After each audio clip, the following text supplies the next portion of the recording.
안녕하십니까? 주 안에서 평안하셨습니까? 여러분들의 가정이 언제나 기쁨으로 충만하기를 간절히 구합니다. 오늘은 빌립보서 1장 27절에서 30절 말씀을 통해 다시 한번 주님의 은혜를 함께 나누고자 합니다. 본문 말씀을 제가 봉독해 올리죠. 오직 너희는 그리스도의 복음에 합당하게 생활하라. 이는 내가 너희에게 가보나 떠나 있으나 너희가 한 마음으로 서서 한 뜻으로 복음의 신앙을 위하여 협력하는 것과 무슨 일이든지 대적하는 자들 때문에 두려워하지 아니하는 이 일을 듣고자 함이라. 이것이 그들에게는 멸망의 증거요 너희에게는 구원의 증거니 이는 하나님께로부터 난 것이라. 그리스도를 위하여 너희에게 은혜를 주신 것은 다만 그를 믿을 뿐만 아니라 또한 그를 위하여 고난도 받게 하려 하심이라. 너희에게도 그와 같은 싸움이 있으니 너희가 내 안에서 본 바요 이제도 내 안에서 듣는 바니라. 아멘. 라티오라고 하는 라틴어 단어가 있는데요, 관점이라는 뜻의 단어입니다. 지형은 목사님이라는 분이 책을 한 권 저술을 했는데 그 제목이 라티오, 관점이라는 책을 저술을 하셨습니다. 조금 무척 가까운 사이이셔서 목사님이 쓴 책을 저에게 선물을 주셔서 제가 그 책을 아주 잘 읽었습니다. 그 책 속에 이런 이야기가 하나 들어 있습니다. 지영은 목사님이 어렸을 때에 하루는 어머니가 고양이와 강아지, 예쁘장한 새끼 강아지와 고양이를 한꺼번에 이렇게 가지고 집에 오셨답니다. 이 얼마나 고양이와 강아지가 이쁜지, 그럼 하루에도 수없이 그 강아지와 고양이와 노느라고 정신이 없었는데 하루는 깊이 생각을 했답니다. 이 고양이는 쥐를 좋아하는데 내가 쥐를 잡아다 줘야 이 고양이가 좋아하지 않겠나. 이래서 골목에 있는 다른 친구들을 다 데려다가 하루 종일 이 쥐라는 것을 어떻게 잡을까 하고 이 골목 저 골목을 다 다녔다는 거죠. 그러다가 어느 하수구 끝에 죽어있는 쥐 한 마리가 있어서 그 꼬리를 잡아가지고 집에 와서는 고양이한테 먹이로 줬어요. 그리고는 밖에 나가서 놀고 집에 들어와서 고양이하고 강아지가 잘 있나 하고 봤더니 세상에 고양이가 죽어 있는 겁니다. 그 옆에 강아지도 죽어 있어요. 알고 봤더니 쥐약 먹은 쥐를 고양이가 먹고 죽은 건데, 그 죽으면서 그걸 토한 것을 또 이 강아지가 먹어가지고 둘 다 죽은 거예요. 이제 어머니가 오면 이 지형은, 이 어린이는 큰일 났습니다. 큰 불효령이 나게 생겼어요. 너무 미안하기도 하고 부끄럽고 자신이 한 일이 너무 부끄럽고 무서워서 어머니의 그 무서운 얼굴이 떠올라서 대문 밖에 나와서 고개를 푹 숙이고 어머니를 기다리는 겁니다. 드디어 어머니가 도착을 했어요. 형은아, 왜 그러니? 왜 거기 그렇게 앉아있니? 이 형은이는 거기에 앉아서 고개를 들을 수가 없는 거예요. 그래서 그냥 고개를 푹 숙이고만 있는 거지요. 어머니가 안으로 들어가서 보니까 개하고 고양이가 다 죽어 있는 거지 않습니까? 어머니가 조금 있다가 문 밖으로 나와서 자신을 향해서 막 온갖 이 불호령을 내고 야단을 칠 거를 생각하니 얼마나 두려운지요. 얼마나 무서운지요. 그냥 고개만 숙이고 있는데 어머니가 밖으로 나와서는 형은아, 괜찮아, 얼른 들어가자. 그리고는 이 엄마가 그 따뜻한 손으로 이렇게 손을 잡고는 방 안으로 들어가게 되는데 그날 그 기쁨이 이게 얼마나 좋은지 이루 말할 수가 없는 거예요. 그 목사님은 거기에 이렇게 써놨습니다. 그날 어머니로부터 용서를 받았을 때의 그 기쁨은 얼마나 큰지, 세월이 지금 흘러간 지금에도 그때 일을 떠올리기만 하면 이상스럽게 기쁨이 충만하다고 이야기를 하십니다. 복음이 뭡니까? 복음이란 죄사함을 의미하는 것 아닐까요? 복음, 유앙겔리온이라는 말, 이 말은 기쁜 소식, 말 그대로 복음, 복된 소식을 말하는 겁니다. 가난한 자에게 물질적인 은혜가 임하게 돼서 가난에서 벗어났다면 그것은 그에게 큰 복된 소식이 되겠지요. 질병에 걸려 고통당했는데 의사가 당신이 병 나았습니다 했을 때 그 기쁨은 말할 수가 없습니다. 바로 그게 복음이지요. 그러나 복음 중에 가장 큰 복음이 뭘까요? 바로 우리들이 영원히 죽어서 지옥불에 던져질 그런 운명에 처해 있었는데 하나님 아버지께서 하나밖에 없는 독생성자 예수 그리스도를 이 땅에 보내주셔서 우리의 지은 죄를 대속해서 십자가에 못 박혀 죽으신 그 은혜로, 그 대속의 은혜로 죄사함을 받아서 구원을 받고 하나님의 자녀가 되어서 살게 된 이 복음만큼 가장 복된 복음이 어디에 있겠습니까? 바로 이 구원의 은혜를 받은 저와 여러분이 바로 이 복음을 통해서 구원받았다는 사실을 확신할 때 우리는 얼마나 행복하고 기쁜지 알 수가 없습니다. 요한복음 3장 16절 하나님이 세상을 이처럼 사랑하사 독생자를 주셨으니 이는 저를 믿는 자마다 멸망치 않고 영생을 얻게 하려 하심이니라. 이 복음의 말씀을 여러분 확실하게 믿고 구원을 받았는지 여러분 자신을 한번 돌아볼 수 있게 되기를 바라는데요. 오늘 본문에 보면 바울은 이런 말씀을 합니다. 27절인데요. 오직 너희는 그리스도의 복음에 합당하게 생활하라. 이는 내가 너희에게 가보나 떠나 있으나 너희가 한 마음으로 서서 한 뜻으로 복음의 신앙을 위하여 협력하는 것과 라는 말을 합니다. 사도 바울은 지금 빌립보 교회에서 떠나서 로마의 감옥에 와 있는 거지요. 빌립보 교회 교인들을 만날 수가 없어요. 그런데 바울은 오늘 말해요.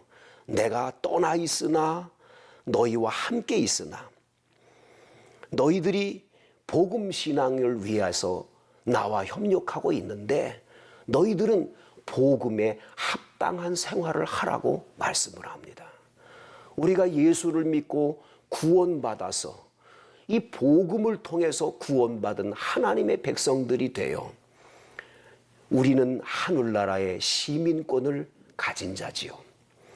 그래서 우리들은 바로 우리 그리스도인들은 두 가지의 시민권을 가지고 살아요. 하나는 대한민국이라는 시민권이고요. 또 하나는 하늘나라의 시민권인 거지요. 이 두 가지의 시민권이 우리에게 주어졌는데 생각해 보세요. 대한민국의 시민이면 대한민국의 시민답게 헌법을 준수하고 대한민국 시민답게 모든 사람들 앞에 저 사람 참 대한민국 사람이지 그리고 인정받을 만하게 살아가야 되는 것 아닐까요? 제가 우크라이나라는 나라에서 선교사로 오래 있었습니다. 선교사로 사역을 하면서 그 선교지인 우크라이나에서 한국으로 선교 보고를 하러 오다든지 이거 비자갱신을 위해서 와야 할 때가 있었습니다. 그런데 이 우크라이나와 우리나라와는 이 비자갱신도 잘 안 됐을 뿐만 아니라 더 나아가서 이 항공협정이 맺어지지가 않아서 이 직항이 없어요. 이 우크라이나를 가려면 항상 모스크바를 거쳐가든지 암스테르담이나 프랑크푸르트를 거쳐서 가야 됩니다. 이렇게 트랜짓을 해서 가야 되는데, 한 번은 이 우크라이나에서 한국으로 와서 선교 보고를 해야 될 일이 있어가지고 오는데, 비행기를 타고 모스크바 공항에서 이제 내려서 서울로 오는 비행기로 갈아타기 위해 그곳에서 6시간을 기다립니다. 6시간을 기다린 건 무료하지 않습니까? 모스크바 공항이 크니까 그 공항에서 이것저것도 구경도 하고 책도 보고 그렇게 있는데, 가다가 보니까 이게 뭐 신문지를 깔아놓고는 한국 사람들이 거기서 왁자지껄 웃고 떠들고, 이건 굉장치 않은 거예요. 지나가는 사람들이 다 공항 사람들이 지나가면서 눈살을 찌푸리는데, 이 광경을 보니까 이게 참 가관도 아닌 거예요. 제 얼굴이 얼마나 창피한지 모릅니다. 그런데 제가 그 곁을 잠깐 지나고 있는데 어떤 한 분이, 그 외국인이죠, 바로 거기 앉아서 떠들고 있는 그 한국 사람 한 사람을 붙들고 이야기합니다. Where are you from? 당신은 어느 나라에서 왔습니까? 그거죠. 야, 이 사람이 이제 영어를 모른다고 하면 참 좋을 텐데, 그 말에 대답을 해요. I am from 하고 대답을 하는데, 이 I am from 하고는 대답하기를 Japanese 이렇게 대답을 해요. 제가 옆에서 얼마나 웃음이 나는지 웃고 지나갔습니다만은, 아마 그분도 한국 사람이다 그러면 창피할까봐 그랬겠지요. 그러니까 일본 사람이다 이렇게 얘기를 한 것 같습니다. 한국 사람이라면 한국 사람에게 맞는, 그런 격에 맞는 삶을 살아야지요. 똑같습니다. 하늘나라의 시민권을 가진 하나님의 사람들, 이 복음을 통해 구원받은 우리들, 복음에 합당한 생활을 하는 건 당연한 일이겠지요. 오늘 바울은 이 빌립보 교인들과 우리를 향해서, 주님의 말씀입니다.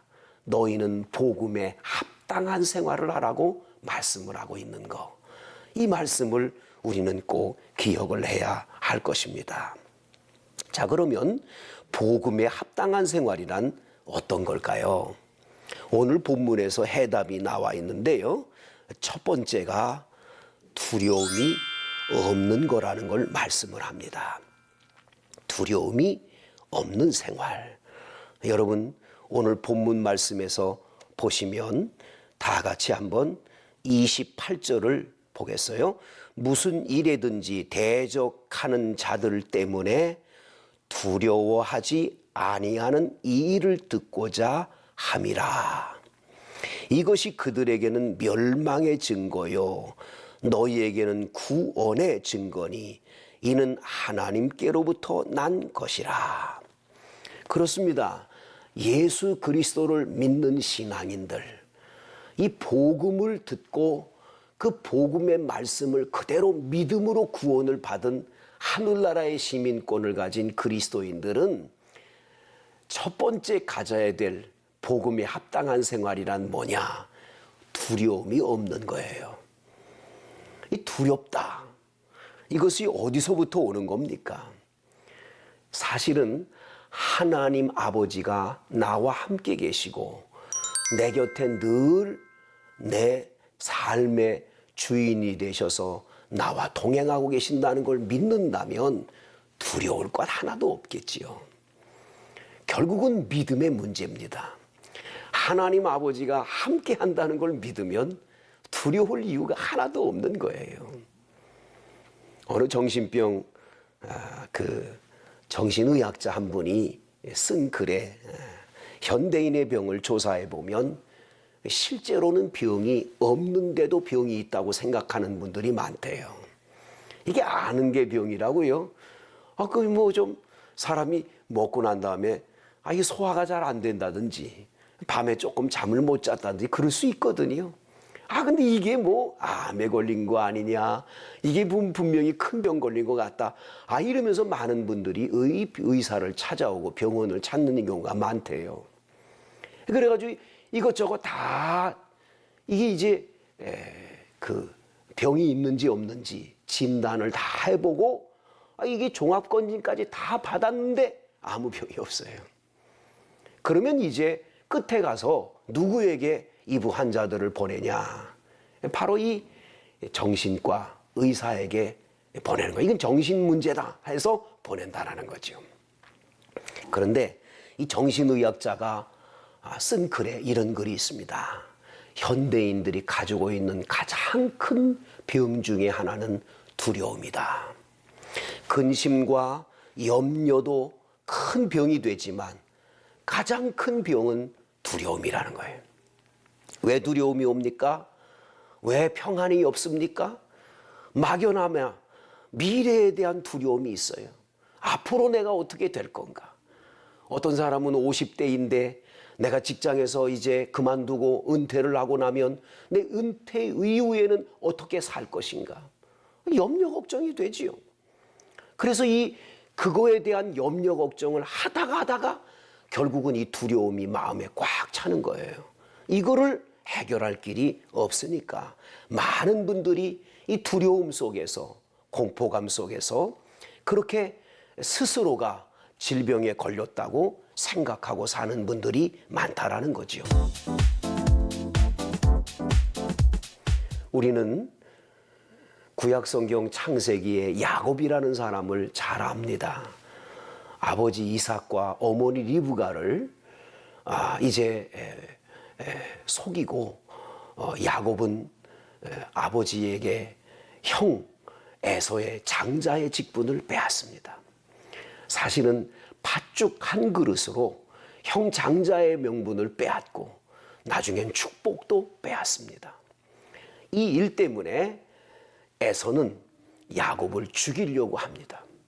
내가 죽여야 되겠다고 하는 말을 어머니 리브가가 듣고 너무 두려운 나머지 야곱을 외삼촌 댁, 라반 외삼촌 댁으로 보내지요. 개나리 보침 하나를 짊어지고 야곱이 길을 떠나는 거예요. 가다가 해가 뉘엿뉘엿지고 깜깜한 밤이 됐습니다. 멀리서 짐승 소리도 들려왔겠지요. 그 광야에서 누가 어떻게 나타날지, 무슨 짐승이 나타날지 모르는 거예요. 그래서 돌베개 하나를 베고 자요. 왜? 짐승이라도 나타나면 돌로 치려고 하는 그런 생각을 가지고 돌베개를 뱉겠지요. 하지만 성경에서 야곱이 가장 두려운 건 짐승이 아닙니다. 그를 해하려고 찾아오는 그런 들짐승이 무서운 게 아니에요. 야곱에게 가장 두려운 건 뭔 줄 압니까? 자기 집에 있는 하나님이 여기 이 광야에는 안 계신 것 같다는 거예요. 하나님이 여기 광야에는 계시지 않고 우리 집에 계시는 그 하나님이 나와 함께 계시면 좋을 텐데 그분은 우리 집에만 있다 생각을 했던 거겠지요. 왜냐하면요, 야곱이 돌베개 베고 자는데 꿈에 사닥다리 환상이 나타나잖아요. 사닥다리가 지상에서 저 천국까지 사닥다리가 있고 천사가 오르락 내리락 하는 장면이 있고 그 꼭대기에 하나님 아버지가 계시는 거예요. 그리고 하나님은 말씀하세요. 야곱아, 나는 너의 조상 아브라함의 하나님이고 너의 아비 이삭의 하나님이다. 내가 어디로 가든지 너와 함께하며 너를 지켜주고 내가 너를 모든 만민이 너 때문에 복을 붙잡는 그런 열국의 아버지의 복이 있을 거라는 말씀을 하시는 거죠. 이 야곱은 아침에 깨어 일어나 가지고 그 꿈을 꾼 꿈꾸다음에 거기서 이런 얘기를 합니다. 아하, 내가 이제 알았다. 하나님은 우리 집에만 계시는 게 아니라 여기 이곳에 계시는구나. 바로 하나님 아버지가 여기 계시다. 그래서 거기를 베델이라고 말하지 않습니까?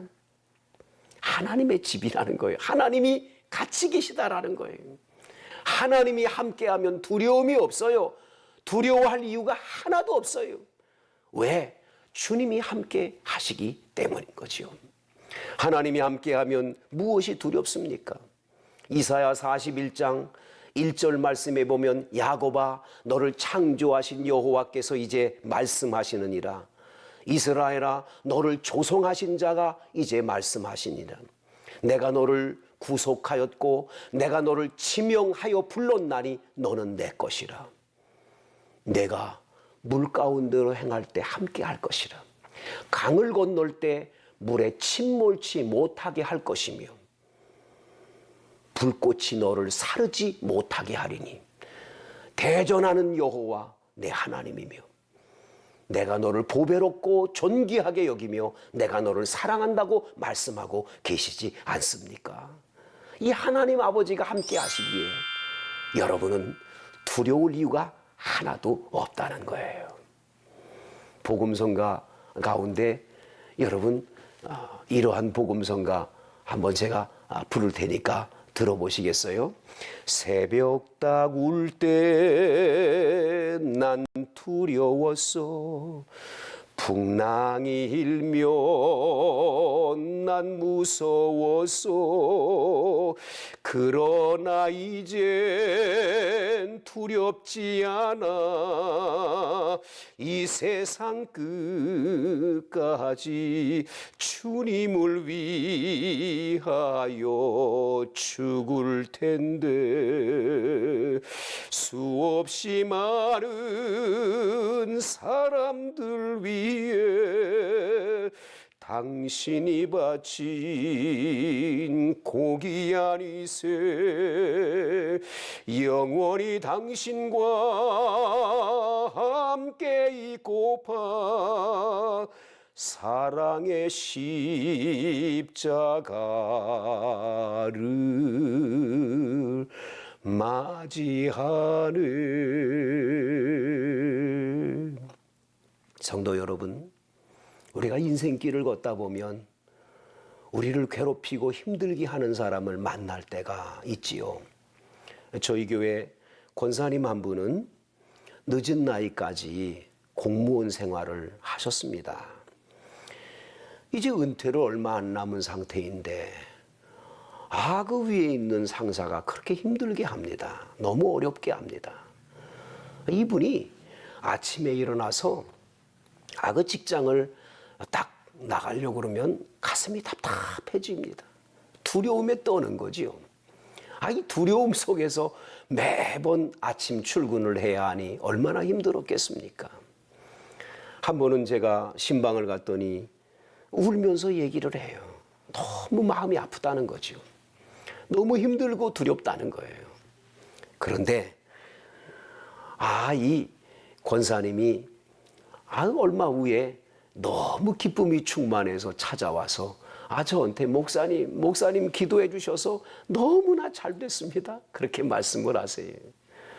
어떻게 된 거냐고 말씀드렸더니 하나님 앞에 기도하는데 하나님 오늘도 내게 두려움을 가져다 주는 원수 마귀는 물러가게 하시고 성령 하나님이 나와 함께 계심을 오늘도 나타내 주세요. 그리고 매번 기도하고 출근을 했대요. 딱 출근을 해서 어떤 때는 그 사람을 보면 그 사람만 보이지 하나님이 안 보이는 거예요. 그 사람이 더 커 보이는 거지요. 사실은 하나님이 더 크신데 크신 하나님은 안 보이고 그 사람이 앞에 보이니까 두려웠던 거예요. 그런데 늘 성령을 의지하고 기도할 때에 그 두려움을 가져다 주는 그 상사의 얼굴보다 하나님 아버지가 더 크게 보이기 시작을 하는 거죠. 그때부터 두려움은 다 떠나가고 마음이 얼마나 평안한지요. 그 평안함 속에서 직장 생활을 하고 나니까 그 사람 괴롭히던 사람도 다 바뀌어지고 변화돼서 무사히 직장 생활을 마쳤음을 고백하는 걸 들은 적이 있습니다. 사랑하는 성도 여러분, 믿으세요. 하나님은 여러분의 아버지가 되시고 여러분과 함께 계시니까요. 꼭 하나님이 함께 하시기에 나는 행복하다. 그렇게 늘 고백하며 기쁨으로 사시는 여러분 되기를 원합니다.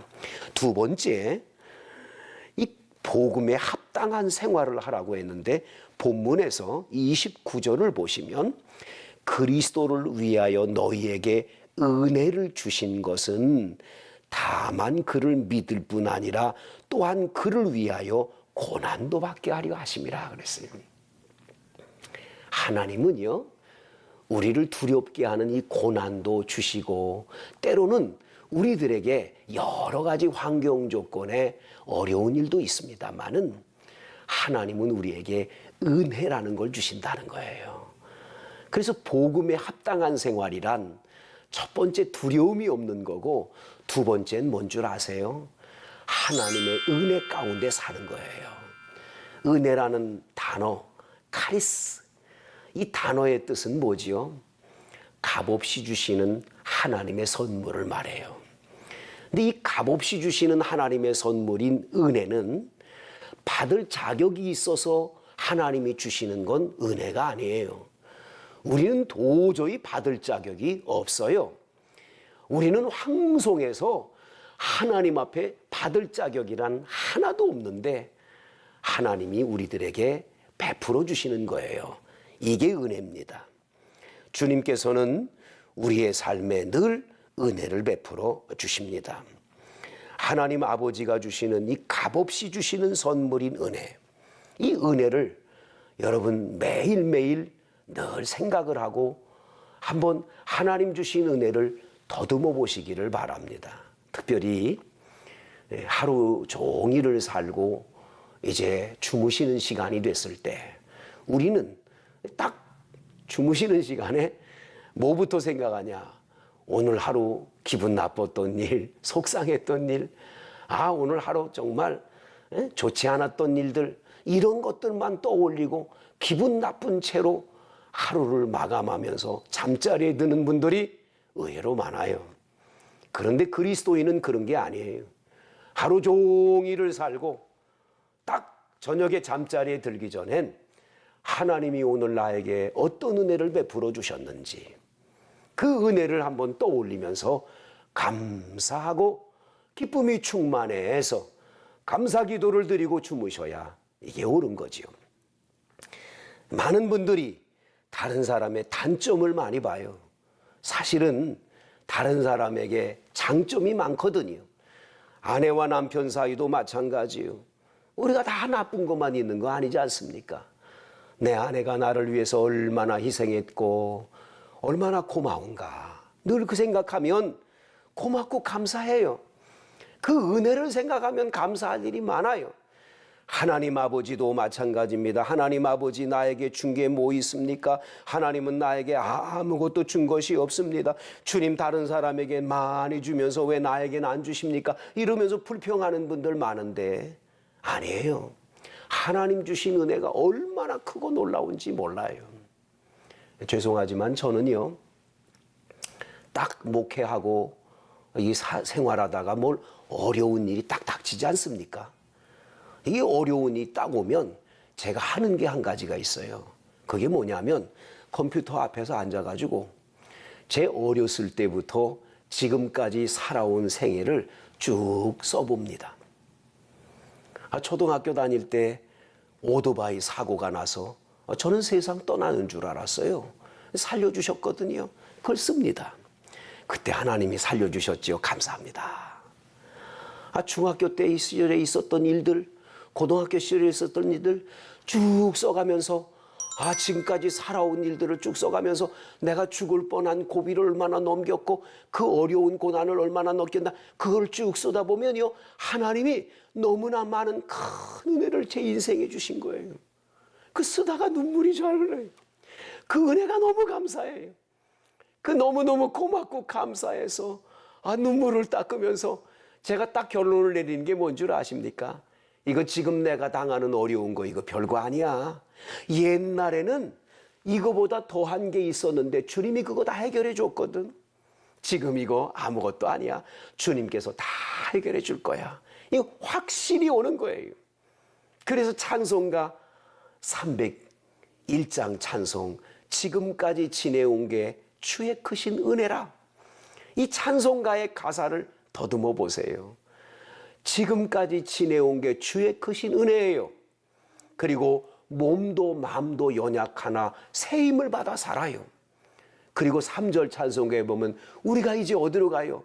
영원한 하나님 나라에 가기 때문에 이제 주님 내 곁에 오셔서 내가 떠날 날이 가까이 온다는 찬양이 있잖아요. 우리는 과거와 현재와 미래 하나님의 전적인 은혜로 살아가는 하나님의 사람들임을 잊어서는 안 될 겁니다.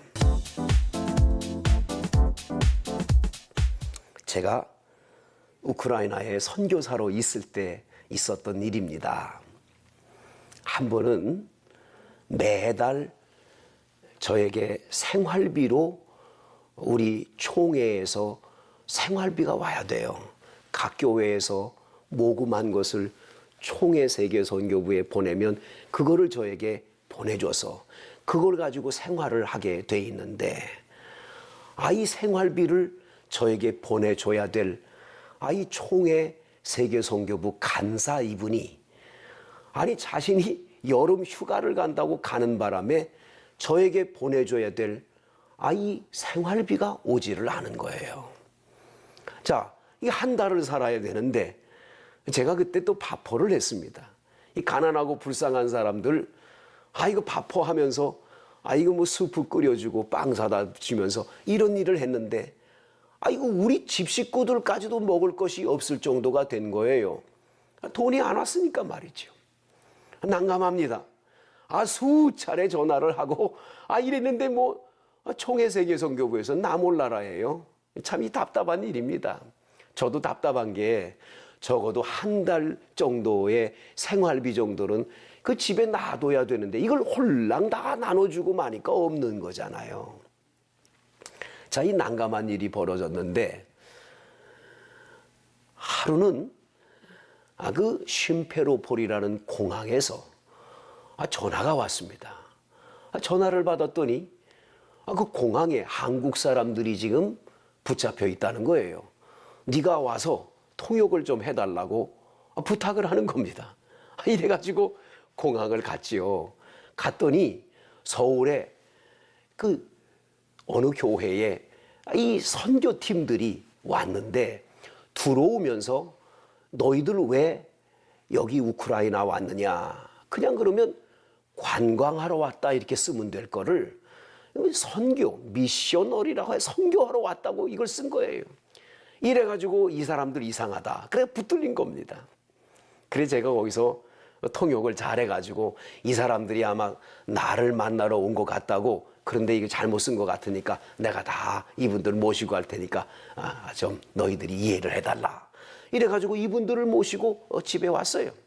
자, 이분들이 당장 우리 집에 와서 잠자리를 마련해서 주무시면서 그 다음 날부터 이게 선교하러 다닌다고 그게 전도지 돌리는데 언어를 압니까? 뭘 압니까? 그냥 다니면서 그냥 그거 나눠주는 일만 하는데, 문제는요, 자, 우리 집 쌀이 다 떨어지고 이제 먹을 게 없는데 이거 다 떨어져 가는 거예요. 근데 이분들이 다른 데 가서 밥 먹을 생각은 안 하고 우리 집에서 이제 우리 집에 남은 거 다 먹어요. 이걸 그냥 사흘 5일 동안을 계속 먹습니다. 가뜩이나 없는데 다 먹어버리면 이거 어떡하라는 얘기예요. 그리고는 아무것도 안 주고는 그렇게 지내고는 이분들 간다고 공항에 데려달래요. 제가 기가 막혀가지고 이거 참 엎친 데 덮친 격으로 이거 다 먹고는 이거 가버리니 제가 어떡합니까? 그래서 그분들 가는데 공항까지 다 이제 차에 모셔다 드리고 그분들 가는데 마음속에 괘씸한 생각도 들고 이게 참 기가 막힌 생각이 듭니다. 이거 애들하고는 이제 어떻게 사나. 그 사람들 들어가는데 맨 마지막에 인솔자인 한 분이 그분들 들어갈 때 뒤돌아서서 오시더니 참 이거 빼놨어요 그러면서 그 봉투 하나를 주고 갑니다. 참 잘 대접받고 고맙습니다. 다음에 기회가 있으면 또 오겠습니다. 선교사님 감사합니다. 그리고는 들어갑니다. 괘씸한 생각 가지고 있다가 봉투를 주니까 그래도 기대감이 되잖아요. 차를 몰고 오다가 차 옆에다 세워놓고는 봉투를 열어봤어요. 부끄러운 얘기지만 딱 봉투를 여는 순간 제 눈에서 하염없이 눈물이 나는 거예요. 왜 그런 줄 아세요? 어쩌면 그렇게 그 사람이 우리 한 달치 그 사례, 보내줄 사례를 그대로 넣어서 저에게 주고 간 거예요. 하나님이 그 천사들을 보내서 우리 가정 식구들 먹고 마시고 이 하는 것들을 어렵지 않게 하시려고 하나님이 다 계획 속에 그분들을 그렇게 해서 만나게 하고 보내준 거를 저는 몰랐던 거지요. 이게 하나님의 은혜인 거거든요. 하나님의 은혜는 무한하고 놀라운 건데 이걸 모르고 사니 얼마나 무지한 겁니까? 하나님께서 엄청난 은혜를 우리에게 베풀고 계시고 지금도 인도하시고 함께 하시는 거예요. 나니아 연대기를 쓴 C.S. 루이스라는 사람이 계시지요. 한 번은 영국에서 기독교와 타 종교의 지도자들의 모임을 통해서 비교 종교를 이렇게 제목으로 학술대회가 열렸다고 합니다. 거기서 열렸는데 기독교와 타 종교의 관계를 쭉 얘기하는 도중에 우리 기독교에는 이렇게 예수님의 희생의 십자가가 있다. 그리고 타 종교에서 우리도 있다. 그렇게 말하더라는 거예요. 우리는 영생과 내세가 있다. 우리도 있다. 그러면서 모든 것들을 얘기를 하는데 기독교와 타 종교의 다른 점들이 그렇게 많이 이야기가 되지를 않는 겁니다. 기독교는 분명하게 진리인데 다른 종교에서 우리도 진리라고 말하니까 이게 말이 안 되는 겁니다. 그때에 C.S. 루이스가 그 회의에 조금 늦게 도착했다는 얘기가 있어요. 문을 열고 딱 들어와 가지고 앉아 있는데 타종교하고 비교를 자꾸 하는데 이게 비교해도 안 된다 그러니까 딱 얘기를 합니다. 기독교와 타종교에 비교할 때 다른 점 하나가 분명인데 그거 모르세요? 다른 게 그건 아니고요. 바로 은혜입니다. 은혜. 우리는 은혜로 구원받아요. 우리는 은혜로 하나님의 자녀가 됐어요. 우리는 은혜로 살아요. 이 주님의 은혜가 없이는 기독교를 말할 수 없어요. 당신들 종교에 은혜가 있습니까? 하나님의 은혜로 그 독생자 외아들 예수를 보내서 그 십자가의 구속의 은혜로 우리가 구원받았어요. 그리고 하나님 아버지께서 우리를 이미 창세전에 선택을 했어요. 그리고 때가 되매 불렀어요. 이게 다 하나님의 은혜예요. 은혜로 우리는 구원을 얻은 거예요. 이 얘기를 했더니 타종교의 지도자들이 아무 말을 할 수가 없는 거지요. 왜냐하면 우리는 은혜의 종교이기 때문이에요. 여러분과 제가 구원받아 하나님의 자녀가 된 것도 구원의 은혜고 우리 인생 삶이 지금 살아있고 앞으로 살아가는 모든 과정도 하나님의 은혜 때문임을 잊어서는 안 돼요. 바울은 오늘 말하는 겁니다. 그리스도를 위하여 너희에게 은혜를 주신 것은 다만 그를 믿을 뿐 아니라 또한 그를 위하여 고난도 받게 하려 합니다. 이 고난도 은혜가 된다는 거예요. 그리스도인은 모든 게 다 은혜예요. 돌이켜보면 그때의 그 일이 없었다면 오늘의 내가 있는 게 아니거든요. 그때 그 아픔이 다 나에게 은혜가 되는 거예요. 제가요, 우리 교인 한 분을 만났는데 그분이 그래요. 자신은 돈을 많이 벌었는데 그 돈 번 거를 사기를 당했어요. 그 중학교 동창이 와서 무슨 사업하자 그래가지고 사업을 하다가 이거 사업도 같이 하는 것도 아니고 이 친구가 주도적으로 하겠다고 그 돈 빌려가서는 다 없애버렸어요. 얼마나 이분이 충격이 컸겠어요. 그분이 얘기를 합니다. 매일 저녁에 잠자리에 들 때 너무 속상해서 하나님, 나 오늘 밤 이렇게 눈 감고 자는데 내일 아침에 눈 뜨면 천국 가 있게 해주세요. 그런 기도도 했대요. 그럴 정도로 고통스러웠어요. 그런데요, 그렇게 돈을 다 잊어버리고 어려움을 겪고 나니까 붙잡을 분은 주님밖에 없더래요. 이게 예수님 안 붙잡으면 살 길이 없는 거예요. 기도하지 않으면 안 돼요.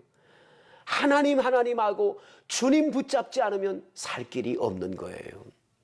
그때부터 기도 생활이 되고, 가족 식구들이 다 모여서 신앙 생활을 하고 믿음으로 사는 거예요. 이 믿음으로 살아가면서 그 모든 어려운 과정들을 다 이겨내고 얼마나 행복하게 지금은 신앙생활하면서 그분이 얘기를 해요. 제가 그 많은 돈을 잃어버리고 난 이후에 나는 망한 줄만 알았더니 그게 아니었어요. 도리어 나는 하나님의 은혜로 더 행복해질 수가 있었습니다. 그렇습니다. 하나님을 경외하는 사람들은 고난도, 이 아픔도, 이 어려움도 도리어 변하여 은혜가 되는 거예요. 하나님이 주시는 은혜가 있는 거지요. 그래서 오늘 30절에 너희에게도 그와 같은 싸움이 있으니 너희가 내 안에서 본 바요 이제도 내 안에서 듣는 바니라. 바울도 영적 전쟁을 하고 끊임없이 어려움을 많이 겪으면서도 그가 힘을 내서 두려움을 이겨내고 그가 하나님의 은혜로 삶으로 인하여 감옥에 갇혔지만 두렵고 떨며 걱정하는 게 아니라 기쁘다. 나는 너무 기쁘다. 그런 간증을 할 수가 있었던 겁니다. 사랑하는 성도 여러분, 세상 살기가 녹록지 않지요. 하루에도 수없이 여기 힘들다 저기 힘들다 수많은 사람들이 힘들다고 하는 시대에 살고 있습니다. 경제적으로도 힘들 뿐만 아니라 정신적으로도 너무 힘든 문제들이 많은 그런 시대에 우리가 살고 있습니다. 그러나 우리는 두려워할 이유가 하나도 없습니다. 왜냐하면 하나님 아버지가 함께 하시기 때문이죠.